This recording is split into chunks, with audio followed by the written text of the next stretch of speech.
noite, galera, tudo bom?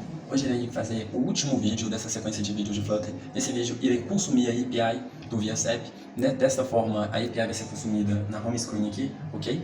Então vamos lá, vamos ver como o nosso app está até agora. Abrindo aqui a tela do nosso app, reparamos que temos aqui um app bar, que eu defini aqui, um texto, que eu chamei de SAP. Podemos entrar aqui para ver melhor, um app bar, embaixo tem o texto. Depois eu defini o background color como azul e centralizei o texto SAP, ok? Podemos ver aqui que é exatamente isso que nosso app se encontra. Embaixo, no body, né, no corpo do nosso scaffold, eu defini um center, que centralizou todos os nossos widgets, né? O primeiro widget que eu defini foi um column, que vai ficar um embaixo do outro verticalmente, é assim, que tem um ícone, embaixo do ícone tem um text field, ok? E agora, abaixo do text field, que eu construí aqui, ó, embaixo desse container, nós vamos construir uma interação do usuário a cada vez que ele digitar um CEP. Se o CEP for válido, ele vai aparecer aqui para nós o CEP que o usuário digitou. Se o CEP for inválido, se o CEP tiver 8 caracteres e for inválido, ele vai aparecer aqui para nós aqui o erro falando que o CEP não foi encontrado, ok? É bem simples, bem tranquilo, então vamos para o código. A ideia aqui, primeiramente, é construir uma widget, né, chamada Stream Builder. Essa widget Stream Builder, ela é muito poderosa. Entretanto, depende muito do app para você utilizar ela. Porque se seu app possui bastante dados a ser buscados do API ou do banco de dados, não vai ser tão interessante utilizar o Stream Builder, porque o Stream Builder reconstrói a tela a cada interação. Então, se você tiver muitos dados que estão sendo atualizados por segundo, seu app vai ter muito processamento e provavelmente vai travar na hora da atualização, ok? Então, depende muito do consumo de dados que você vai trabalhar no seu app, para você utilizar o Stream Builder. Como aqui é poucos dados, então não tem tanto problema utilizar o Stream Builder. Primeiramente, aqui, ó, vamos definir um parâmetro para o Stream Builder, que vai ser o CEP usuário, que ele vai receber como parâmetro todos os dados aqui do CEP usuário. O CEP usuário aqui está recebendo o nosso JSON, né, da nossa API. E agora aqui dentro do Stream Builder tem uma questão interessante, tem um stream. O stream, ele seria o CEP block, aqui esse CEP block aqui, que o CEP block está herdando do generic block, que seria a nossa classe genérica que está recebendo o stream. Tá vendo? O controle stream aqui, que primeiro a gente fechou ele, depois adicionou ele aqui embaixo aqui no DD, ok? Até aí tudo bem, né? Que tínhamos feito isso nos vídeos anteriores. Então vamos lá criar aqui chamar nosso CEP block, né? Que até então o home screen ainda não tinha chamado CEP block. Vamos chamar aqui de CEP block. Então aqui vai ser, vou colocar como privado, sempre que tem um underline no início de qualquer variável em Dart, quer dizer que ela é privada. Aqui no caso seria um método, uma classe, né? Então vamos chamar aqui a classe CEP block e ela vai vir como privado, ok? Um objeto privado. Vou chamar ela de CEP block igual a new. Pode utilizar o new no Dart, mas usualmente a gente só coloca CEP block dessa forma, CEP block igual a CEP block. Dessa forma estou instanciando a minha classe de CEP block. Embaixo aqui eu vou construir um final, o final que seria uma constante, sempre que eu defino um final, quer dizer, estou definindo uma constante, e essa constante eu vou chamar de CEP controller, porque ele vai ser nosso controlador, que o usuário digitar aqui, e ele vai receber um text edit controller. Esse valor text, esse text edit controller, ele vai receber os dados do usuário. Quais dados são esses? O CEP que o usuário digitar lá no nosso campo aqui, ó, nesse campo de text field, né, esse campo aqui, o que o usuário digitar vai ser o nosso controller. Então aqui é o CEP que o usuário vai digitar, e aqui, ó, vai ser os dados que vamos consumir da API, ok? Aqui é tranquilo, né, o CEP block, que está pegando aqui o generic, né, e aí vamos lá agora construir o Stream Builder com o CEP block. Primeira coisa aqui, vamos chamar, né, nosso objeto chamado CEP block, ponto, streams. De onde está vindo esse streams? O streams está vindo daqui, ó. Eu poderia mudar essa variável para stream CEP block, ok? Se eu vir aqui, copiar aqui, ó, e ela vai também mudar aqui, ok? Então, o CEP block, ele está recebendo dessa classe genérica, tá vendo? Ele está dando dessa classe genérica um valor, né, qualquer valor que for recebido. Como eu falei, a classe genérica recebe qualquer valor que você passar para ela, ok? Recebido o valor da classe genérica aqui no stream, a gente vai construir o builder. Todo stream builder tem um builder. O builder, ele recebe com dois parâmetros, porque ele é uma função anônima, um context e um snapshot. Esses dois valores aqui, eles vão dar um retorno aqui para sair esse warning azul que tinha aparecido, né? Primeiro aqui vamos falar do snapshot. O snapshot são print, são os dados que vamos buscar aqui do CEP usuário, por exemplo. Esses dados que estão de formato Nmap, né? Ele veio de JSON e a gente converteu em Nmap, ok? Então é isso que o snapshot vai fazer. Primeira coisa que vamos definir aqui é se o nosso CEP controller, esse CEP controller que a gente definiu aqui, CEP controller, ponto text, ele for diferente, ponto text, ponto length, for diferente de 8. Na verdade, se ele for diferente de 8, significa o quê? Que o usuário digitou os dados aqui, ó, e não digitou um CEP válido ainda. Então ele vai ficar processando até que o usuário digite um CEP, que um CEP brasileiro tem 8 dígitos, ok? Então vamos lá. Construindo aqui um return, né? Vamos dar um circular progress indicator. O que é o circular progress indicator? Seria um círculo que vai ficar atualizando aqui, atualizando para nós, para sempre, vamos dizer assim, vai atualizando. E aqui vamos definir um value color para ele, que vai definir o seguinte: um always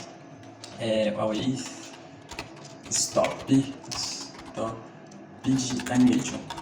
O Flutter tem esses parâmetros bastante grandes mesmo, é bom até acostumar com eles, mas é bem intuitivo. Always stop animation, ele vai receber aqui o color, que a gente vai mudar a cor do nosso círculo, e esse círculo vai receber a cor de color.blue, por exemplo, ok? Color.blue. Então vai ser um círculo de cor azul que vai ficar rodando aqui, beleza?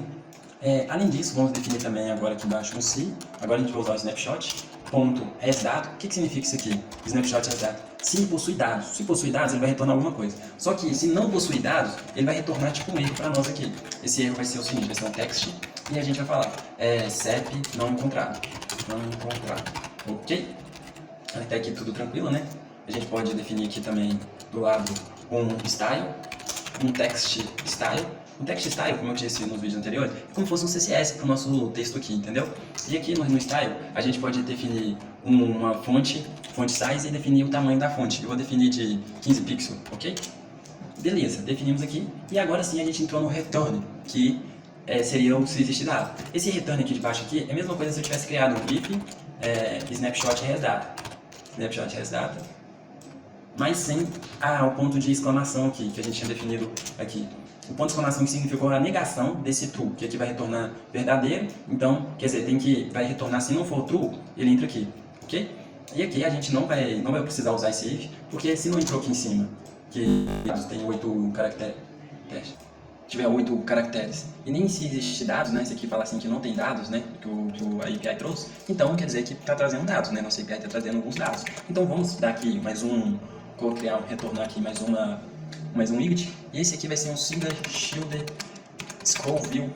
Esse single shielded scroll view significa que o usuário vai poder deslizar a tela, vamos supor que fosse bastante dados aqui, ele conseguia deslizar na tela aqui para visualizar todos os dados dele, ok? Ele é muito utilizado no Flutter, vou dar um ponto de vírgula aqui, e agora sim a gente vai consumir nosso API. Primeira coisa, eu vou dar um padding. Esse padding que é que nem fosse do HTML, é mais ou menos que dentro do scaffold, aqui onde ele está aqui e fechando aqui, ó, a gente vai colocar um espaçamento nele, em cima e embaixo também. Por isso que vai ser um padding insert.how, ok? Ele está pegando todos os campos de baixo para cima e para o lado e dando 10 pixels de distância. Beleza? Vou chamar um shield. Esse shield aqui, esse filho vai ter um container. Esse container, né, como eu falei nos vídeos anteriores, ele é como se fosse uma div de HTML, ok? Dentro desse container a gente vai passar nossos filhos, que vai ser nosso column, ok? E agora sim, dentro dessa coluna, né, que a coluna define um valor embaixo do outro, nós vamos definir os nossos filhos, que seria o children. Esse children ele recebe um widget. Dentro dos nossos filhos aqui, nós vamos ter um text. E esse text aqui já vai ser os dados da API, que vai ser o logrador. Aí você pode estar me perguntando, por que eu estou iniciando com o logrador e não com o CEP? Porque o CEP, o usuário já vai digitar aqui, ó. O CEP já vai estar aqui. Então não necessita dar dados duplicados para o usuário. Então já vai começar no logrador. E aí eu passo um snapshot.data.logrador. .toString, ok? Depois disso, né, depois de ter passado esses dados aqui, eu posso passar para baixo. E aí eu defino o meu bairro, eu defino minha localidade, e por fim eu defino meu F, certo? Aí aqui eu vou mudando aqui de logrador para bairro, aqui para localidade e aqui para o F, ok? Beleza, vamos testar e ver como é que ficou o nosso app até então. Carregou aqui. Deixa eu carregar. E aí tem o nosso app. Tá vendo aqui que tá vindo o nosso Circle Progress Indicator, só que ele tá bem colado com o nosso Text View. Então o que nós vamos fazer? Apenas dar uma div aqui, ó. Chamar a div. Essa div como se fosse um BR, sabe? Em HTML, então é só para dar um espaçamento. Vou chamar uma div aqui também, para dar um espaçamento bacaninho, que aí dá uma linha bonitinha. E aí vamos ver como ficou o nosso app até então. Vai carregar aqui agora, né? Vai carregar. Espera carregando. E tá aí, nosso Circle Progress Indicator, ele já está mais embaixo, ficou mais visual, vamos dizer assim. Ok? Logo em seguida, né, vamos ver se já retornando alguns dados aqui. Vamos ver aqui, 020. Não está trazendo nenhum dado. Por quê? Porque ainda a gente não definiu nada no nosso campo do usuário, que seria o text SEP. Onde que seria esse campo do usuário? Seria nosso IGT, que a gente definiu aqui, ó. Esse IGT, se reparar bem, ele está com o controle igual a nulo, o hosting igual a nulo e o text igual a nulo. O que nós vamos fazer aqui agora? Vamos passar as informações para o nosso text, ok? A primeira coisa que vai ser aqui é um SEP block, e a gente pode colocar em privado também o SEP block. Embaixo um string de nome, ok? Esse nome vai ser o SEP, né, o dado do SEP. Depois um text, add controller, e aí a gente vai chamar de controller, ok? Depois disso, nós vamos chamar aqui, né, que é uma classe, né, esse teste SEP, e isso aqui virou um construtor. Esse aqui é o construtor da classe, construtor da classe. Esse construtor da classe vai receber um x.setBlock, ok? Além disso, um x.name, ok? E por fim, um x.controller, ok? Nós vamos consumir esse setBlock aqui no onChange, mais pra frente, e no controller a gente vai definir o controlador que nós definimos ali em cima. Definimos o controlador. Agora aqui, ó, nesse onChange, ele vai receber uma lambda, um método anônimo, ok? Essa lambda aqui, ela vai ser assíncrona. Por que vai ser assíncrona? Porque nosso setBlock aqui, ó, ele é assíncrono, então ele está esperando os dados. É isso que esperando nossos dados chegar, e assim que nossos dados chegarem, ele vai responder para nós aqui a informação, né, o consumo da nossa API. Por isso que nós temos que definir também esse método assíncrono aqui. Se eu coloquei async, eu tenho que jogar o await, toda async tem um await, e agora sim eu posso chamar aqui o meu setBlock, que eu defini assim como setBlock, ponto, e um getSep. E dentro desse getSep a gente passa o sep. Pera aí que tá tendo erro aqui ainda, deixa eu ver. Ah, sim. Como esse método aqui é um método assíncrono, ele está esperando o valor aqui, ó, que seria o valor que vai vir para o parâmetro, né, que o usuário vai digitar, e vai receber aqui no getSep, para que possa ser consumido a nossa API. Tranquilo? Beleza? É bem tranquilinho. E aqui no decoration, a gente vai passar um nome, ok? Esse nome aqui, ele é apenas para mostrar que tem um valor aqui, talvez a gente nem vai precisar utilizar ele. Vamos ver aqui a ideia aqui do nosso home screen, né, que agora já está com erro, aqui é o campo do usuário, já está falando o seguinte, 3 argumentos esperados. Ok, esses argumentos são, o primeiro, o setBlock, né, que nós definimos lá, tem que ser na mesma ordem. O primeiro nós definimos foi o setBlock, então o primeiro tem que ser o setBlock. Em seguida o name pode ser sep. Em seguida, depois do name, a gente define o controller, que eu defini aqui como controller, né, sep controller. Entre esse name aqui, eu acho que não tem necessidade de utilizar ele, então vamos apagar ele aqui. E também agora apagar lá no nosso construtor, né, que ele está esperando o name, e apagar aqui, ó. Tranquilo, né? A gente definiu o name aqui e apagar na decoração. E boa, agora tá tudo tranquilo, sem nenhum erro. Beleza, vamos ver como é que ficou nosso app até então. Entrei aqui no app, aqui tem um Circle Pros Indicator. Eu vou dar aqui um 30.520.020 aqui, ele vai trazer. Ah lá, trouxe o meu dado. Nossa API já está sendo consumida, só que agora se eu digitar um valor a menos, ele não voltou, né? Ele não ficou recarregando aqui esperando o dado. Então, como é que seria aqui a ideia aqui? É tirar esses valores aqui, né? Vamos lá no nosso SEP e SEPs. Em vez de retornar um troll, né? Esse troll, eu vou retornar um nulo. Quer dizer, se não tiver dados, né? Que aqui eu estou no meu SEP service, né? Que está consumindo API. Se não tiver dados, né? Ele retorna um nulo. Ok? E aqui em cima também, no nosso SEP block, ele está retornando esse aqui. A gente retorna um nulo. E aí, em seguida, né? Quando a gente for compilar aqui, a gente pode ver que ele vai trazer os valores que a gente quer. Beleza. Aqui eu vou dar um valor que não existe, 1, 2, 3, 4, 5, 6, 7, 8. E aí fala SEP não encontrar, ok? Se eu digitar agora um SEP válido, né? Você viu que eu apaguei, ele voltou com o Circle Pros Indicator, né? Se eu digitar um SEP válido, ele aparece o SEP aqui pra nós aqui. Só que ele tá recarregando, que ele tá entendendo que isso aqui é nulo. Vamos entender aqui. E a ideia é o seguinte, é que ele tá retornando nulo, certo? E aqui no nosso teste SEP também, ele tem que ter um try, porque aqui tem um try e retornando esse valor. A gente pode retornar esse valorzinho aqui, ó, que é o nulo, né, que ele está recebendo lá, e a gente também chama o try aqui, porque vamos supor, se não tiver dados, ele vai ter que retornar alguma coisa para a nossa tela. A gente chama o cat, chama ele de resinho, e retorna o resinho que é o nosso valor nulo, ok? Vamos recarregar o rep e ver como é que ele ficou.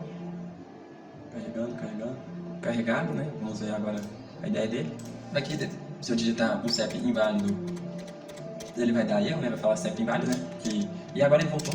Vamos voltar aqui. 1, 2, 3, 4, 5, 6, 7, 8. Apareceu 8 dados, né? 8 campos que o usuário digitou, né? 8 números. E agora vamos digitar um SEP válido. E aqui, ó, 15, 20. E olha lá, ele trouxe o SEP válido pra gente aqui, mostrando que nosso SEP é válido. Se eu te apagar aqui, ele recarrega de novo. Se eu clicar aqui, ele traz o SEP para mim válido, ok? Então o app é basicamente esse, né? O app é bem tranquilo. A gente não precisou utilizar botão, nenhum botão, para poder, que no caso aqui seria um elevator, né? Um elevator, para poder consumir esses dados. A gente está consumindo de forma interativa. A cada vez que o usuário digita um SEP válido, ele busca o SEP para nós. Se não, ele fica com o símbolozinho de recarregando. É isso. Espero que você tenha gostado e até a próxima. Falou! Antes disso...